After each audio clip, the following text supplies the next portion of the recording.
Hello, कैसे हैं आप सब। मैं आपका अपना ईशान अली। जब से मेरी शादी हुई है तब से बहुत तरीके की बातें। क्या चंद व्यूज के लिए लोग किसी पर उंगली उठा सकते हैं? क्या चंद व्यूज के लिए लोग किसी को ट्रोल कर सकते हैं? ये कहना ईशान अली का है। ईशान अली का मानना है कि लोगों ने उनको ट्रोल इसलिए किया है कि ताकि उनका नाम लेकर हम सबको व्यूज मिल सके। ये है क्या जो हम इसको ट्रोल करेंगे तो इसकी वजह से हमें व्यूज मिलेंगे? हम सिर्फ इसकी गलती बता रहे हैं, इसके अलावा कुछ नहीं। ये बंदा कह रहा है कि कुछ लोगों ने इसको ट्रोल इसलिए भी किया है क्योंकि उन लोगों को इसने अपनी शादी में इनवाइट नहीं किया। यानी इसकी सोच और ये खुद भी घटिया है और कह रहा है कि मैंने तो कुछ गलत ही नहीं किया। मेहमानों को खाना खिलाना अच्छी बात है, अच्छा इंतजाम करना भी बहुत अच्छी बात है, लेकिन हल्दी मेहंदी ये कहाँ से आया? क्या ये भी हमारे नबी पाक मोहम्मद सल्लल्लाहु अलैहि वसल्लम ने बताया है? मेहंदी और हल्दी का तो इस्लाम से कोई ताल्लुक ही नहीं है। और ये बंदा कह रहा है कि हमारे नबी पाक मोहम्मद सल्लल्लाहु अलैहि वसल्लम ने कहा है कि मेहमान की खातिरदारी अच्छे से करो। बेशक ये बात सच है, लेकिन हमारे नबी ने हल्दी मेहंदी ये सब तो नहीं बताया। और फर्स्ट नाइट वाले दिन इन्होंने अपनी वाइफ के ऊपर फूल डाले। ये प्राइवेट बात भी इन्होंने सोशल मीडिया पे डाली तो ये ट्रोल नहीं होंगे? और क्या इनकी लोग आरती उतारेंगे? किसी के पास भी इतना फालतू टाइम नहीं है जो ऐसे इंसान के ऊपर खर्च किया जाए। लोग सिर्फ इसलिए इनको ट्रोल कर रहे हैं क्योंकि इन्होंने इस्लाम की वीडियोस डाली है, हिदायत फैलाई है, इस्लाम को फैलाने की कोशिश करी है और बातें भी इनकी बहुत अच्छी रही हैं। जो इनकी पहली वीडियोस है हर चीज परफेक्ट थी, लेकिन ये सब करना बिल्कुल हराम है। ये मेहंदी ये हल्दी ये नाजायज है, ये इस्लाम में बिल्कुल भी नहीं है। अपनी बीवी को स्टेज पर बैठाना क्या ये भी सही है? पहले आप इनका ये व्लॉग देखिए। हेलो, कैसे हैं आप सब। मैं आपका अपना ईशान अली। जब से मेरी शादी हुई है तब से बहुत तरीके की बातें सुनने को मिल रही हैं। कुछ वीडियोस भी मैं ऐसे देख रहा हूँ जिसमें ट्रोलिंग हो रही है।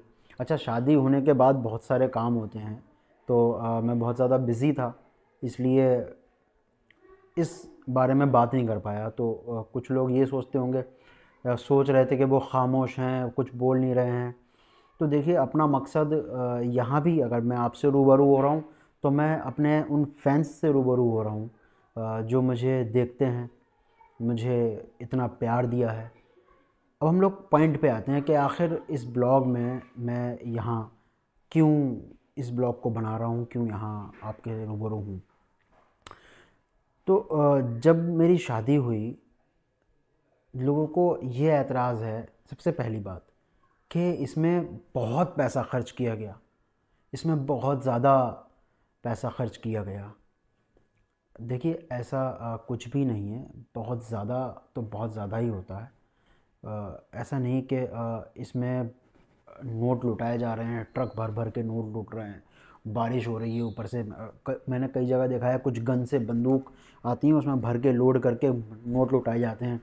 कहीं भी पैसे की कोई बर्बादी नहीं हुई है।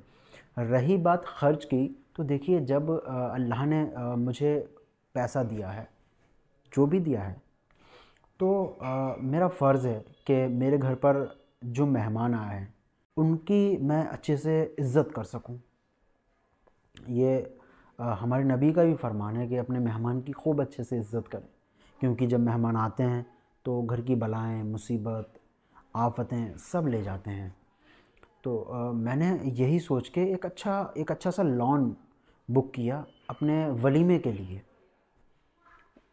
जिसमें मेरे ख़याल से बहुत बहुत दूर के इंदौर, मुरादाबाद, रामपुर, झांसी, मुंबई, दिल्ली, गुजरात, कानपुर, बहुत बहुत दूर के जिसमें क्रिएटर आए थे।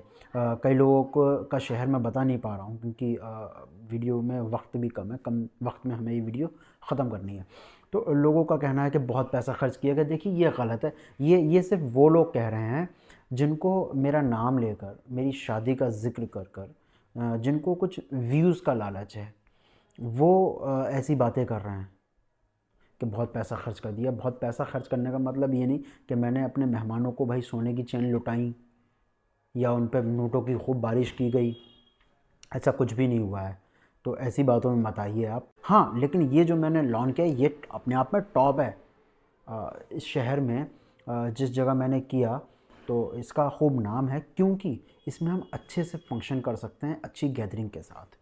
मेरे मेहमान समथिंग इस शादी में 2000 लोग थे जिनको मैंने इनवाइट किया था, और 600 मेरे फैंस जो बिना दावत के इसमें आए।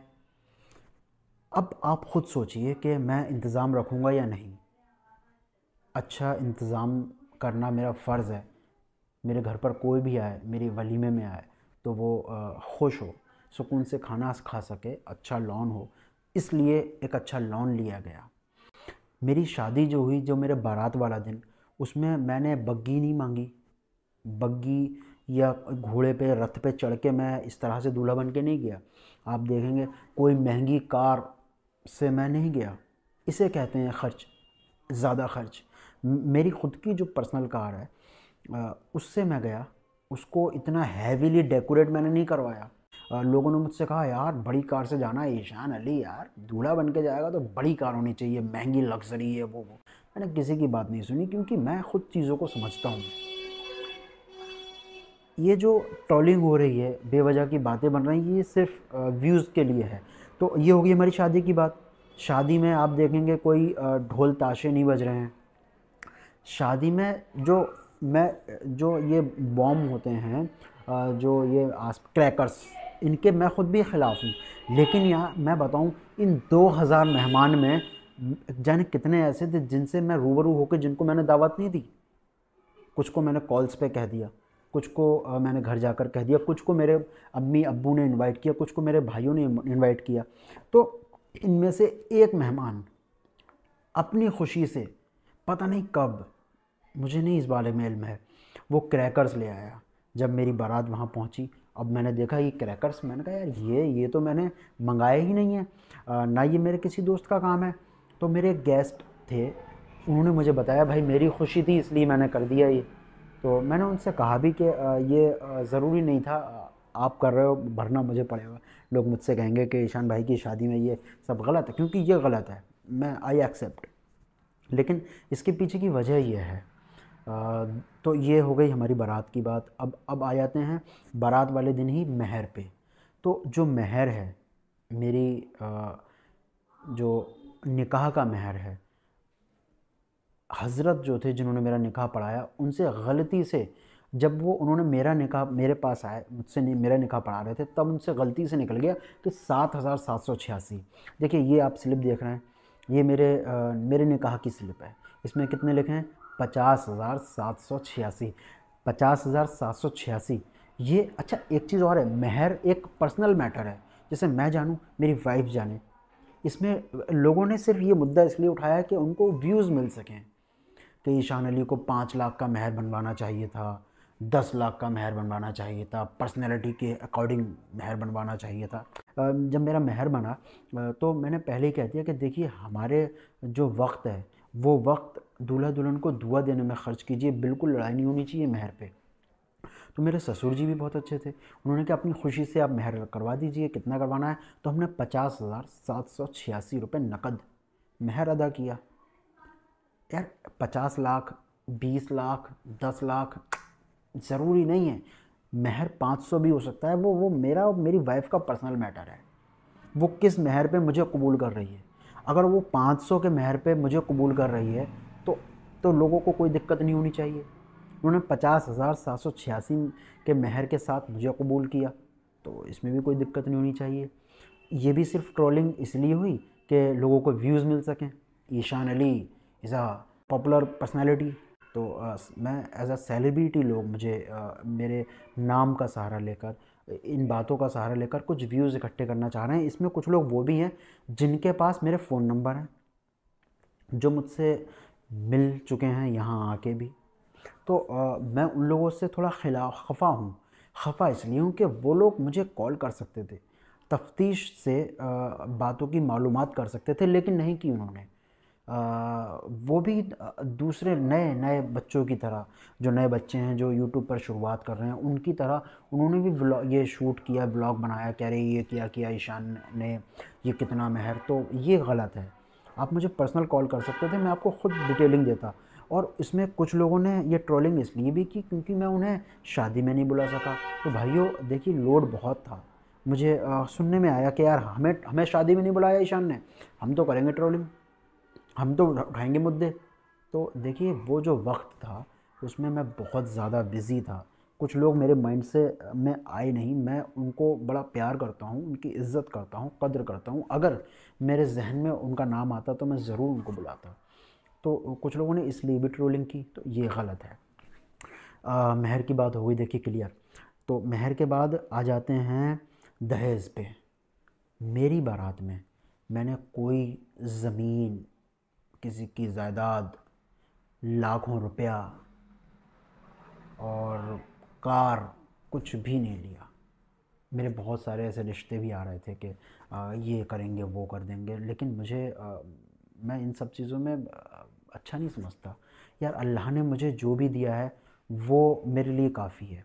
अल्लाह के देने से भला चलता है, किसी के दहेज देने से कुछ भी भला नहीं चलता, कुछ भी नहीं होता। मेरा ये मानना है पर्सनली, इस बात को आप पॉइंट कीजिए, नोट कीजिए इस बात को, कि अल्लाह हमें इस लायक बनाए कि हम अपने कार की टंकी हर वक्त फुल रख सकें। अल्लाह हमें इस लायक ना बनाए कि कोई हमें कार दहेज में दे सके। क्योंकि मैं कार चलाता हूँ, कार चलाने से ज़्यादा मुश्किल है कार की टंकी को फुल रखना। वो आप तब रख पाओगे जब अल्लाह आपको पैसा देगा। दहेज कोई एक बार दे देगा, कार कोई एक बार दे देगा। तो मैंने कोई दहेज नहीं लिया। इस पे कोई मेरी तारीफ़ नहीं कर रहा है, कह रहे यार ईशान अली की शादी में कोई बड़ी कार नज़र नहीं आई, लगा हुआ ये बहुत सारा तमाशे वाला दहेज नज़र नहीं आया। यहाँ कोई डिमांड नहीं, कोई दहेज का प्रेशर नहीं। और शादी में अपने आप उतना रुपया खर्च करो, मैंने अपने ससुर से कहा कि उतना रुपया खर्च करो कि किसी का उधार कर्ज ना हो। तो आप देखेंगे जो जिस हॉल में मेरी बारात गई है वो कोई बहुत बड़ा ग्रैंड हॉल नहीं है, वो एक नॉर्मल हॉल है। तो देखिए ऐसा कुछ भी नहीं था कि गलत किया गया, और सिर्फ एक गलती है, बस एक गलती, जिसको मैं एक्सेप्ट करने को तैयार हूँ, लेकिन उसके पीछे की भी वजह मैं आपको ज़रूर बताऊँगा। इस ब्लॉग के साथ बने रहिएगा। ये ब्लॉग बनाने का मतलब किसी से हेट करना नहीं है, मेरे दिल में किसी के लिए भी हेट नहीं है भाई। मुझे काम बहुत होता है अल्हम्दुलिल्लाह, तो मेरे पास इतना वक्त नहीं है मैं किसी से नफ़रत कर सकूं। मैं तो सभी से प्यार करता हूं। जब जब मुझे जिसका भी फेस ध्यान आ जाए, जिसकी बातें ध्यान आ जाएं, ज़िक्र हो जाए, तो मैं तो सबसे प्यार करता हूं, यही मेरा काम है। हम लोग बात कर रहे थे शादी के बाद की, तो दहेज की बात भी क्लियर हो गई। अब जो हम बात करने वाले हैं वो है ये कि मेरे वलीमे की बात। वलीमा, तो वलीमे का मैटर सिर्फ इतना है कि मैंने एक अच्छा हॉल लिया, इसमें मेरी कोई ख़ता नहीं है। शहर में अच्छे लॉन इसीलिए बनाए जाते हैं जिसमें हम अच्छे से फंक्शन कर सकें। कोई देख के ये सोचे कि अरे यार काश मेरा वलीमा भी ईशान अली की तरह हो। ये एक अच्छी बात है अगर हम इसको पॉजिटिव में लें।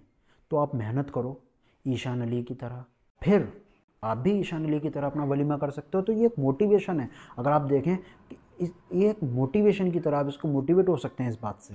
सिर्फ़ और सिर्फ हमने उससे अच्छा खाना बनवाया, अच्छा लॉन लिया क्योंकि सर्दी का वक्त था, प्रॉपर अरेंजमेंट किया लोगों के रुकने का। ये करना गलत नहीं है, सभी करते हैं। जितना जिसका हिसाब होता है वो उतना करते हैं। तो ये बात तो आप मेरी इस बात को समझिए, इसमें कोई भी मेरी ख़ता नहीं है।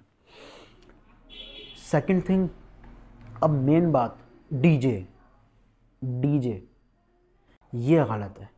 जिस लॉन को मैंने लिया था इस वक्त भी अगर आप देखेंगे तो अभी भी उसमें कोई फंक्शन होगा, क्योंकि उसमें लगातार फंक्शंस चलते हैं।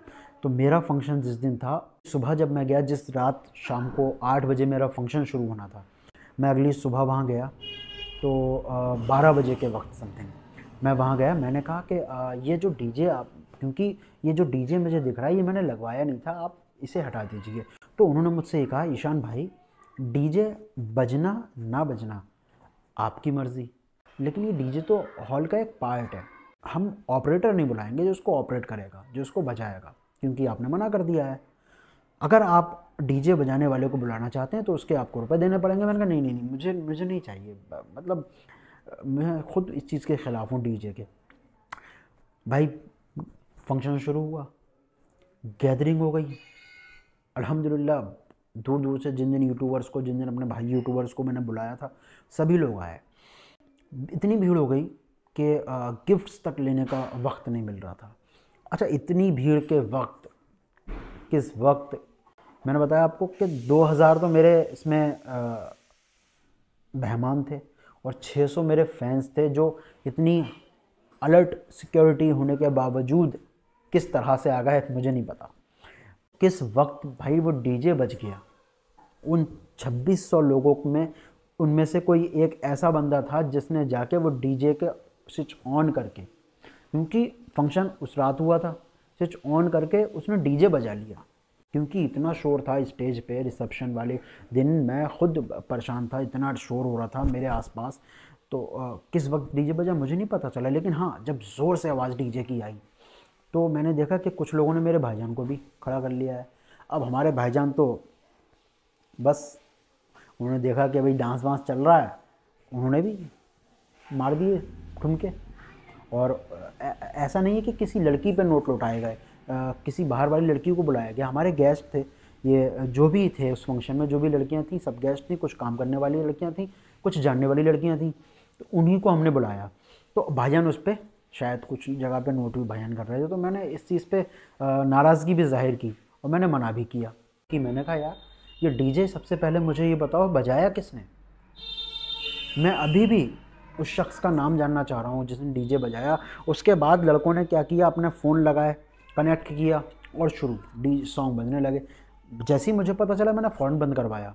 सब जानते हैं इस बात को, लेकिन ये डीजे बजा मेरे ही वलीमे में, तो इट्स माई फॉल्ट। मैं फिर मान रहा हूँ कि इट्स माई फॉल्ट। ये ऐसे हुआ, डीजे इस तरह से बजा है, मैं उसके लिए मैं ख़ुद शर्मसार उसी वक्त हो गया और अभी भी हूँ शर्मसार। खुदा से मैंने अपने अल्लाह से माफ़ी मांगी है, क्योंकि वो मेरे फंक्शन में बजाया किसी ने भी। तो मैं जो मेरे अपने थे, मेरे नज़दीकी थे, उन्होंने मुझे कॉल भी किया। मुझे भी बुरा लगा जब मुझे पता चला, जब मेरे पास फर्स्ट वीडियो आई, मैंने कहा अरे यार ये क्या किया है। किसी ने वीडियो भी पोस्ट कर दी। जिनका इस बात से दिल दुखा है, जिन भी हज़रत का, जिन भी फैंस का, मैं नाम लेके नहीं कहना चाहूँगा, लेकिन हाँ, उसके लिए I accept my fault, I accept my mistake. और ये मैंने अल्लाह से भी कह दिया है, क्योंकि माफ़ करने वाला अल्लाह है। आप जो लोग नाराज़ हुए हैं वो अपनी नाराज़गी दूर कर दें, ये मेरी गुजारिश है।